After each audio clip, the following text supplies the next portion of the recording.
Do you remember we talked about manifesting things for yourself that were fantastic?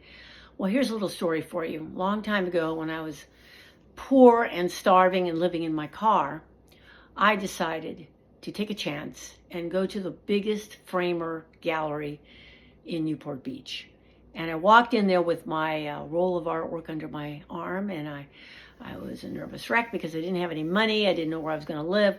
But to me, it's a shifting of consciousness. I thought, rather than think of myself as homeless, I'm going to think of myself as having a major adventure.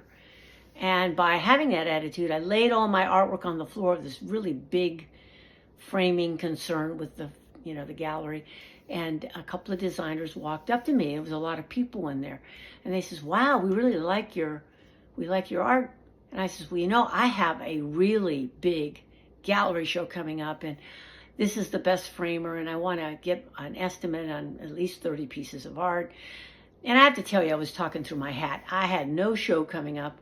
I didn't even know where I was going to spend the night.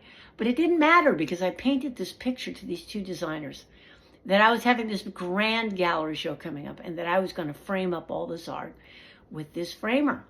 So they said to me, "Well, oh yeah, that is really cool. Can we buy a couple of these pieces?" And I just let some silence roll past, and I said, "Well, I hate to break up a collection of art.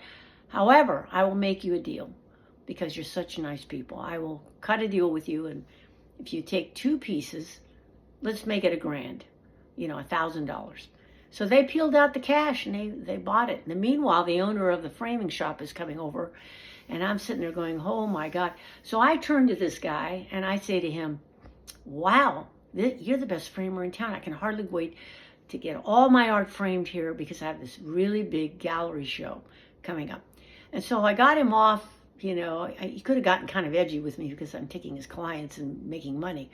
So I showed him my art. And he says, "Wow, I really like your art. How about if I trade you for 3 pieces, like $6,000 worth of art, and I'll hang it up in the gallery and you'll get some business out of it." And I thought, well, wow, this is a freaking miracle. But remember, I'm talking about manifestation right now. I projected, number one, that I had a big gallery show coming up. I projected I was going to be successful and that I was successful. I ended up getting $6,000 worth of framing through barter. I ended up with $1,000 in my pocket, which I didn't have before. And guess what? About 3 months later, after I got all the framing done, which took about a month, I walked into a gallery and I said, "I'm the most popular artist in Laguna Beach, and you really should, make a show with me because we could make money together." And that guy was a Texan and he liked my attitude. And I ended up with a gallery show. So this is a little lesson to you about manifesting something for yourself. Think ahead, project a show you're going to have, project that you're successful, project that your art is worthwhile for people to buy. And that's that little lesson for today. Remember this, I got my eye on you for sure.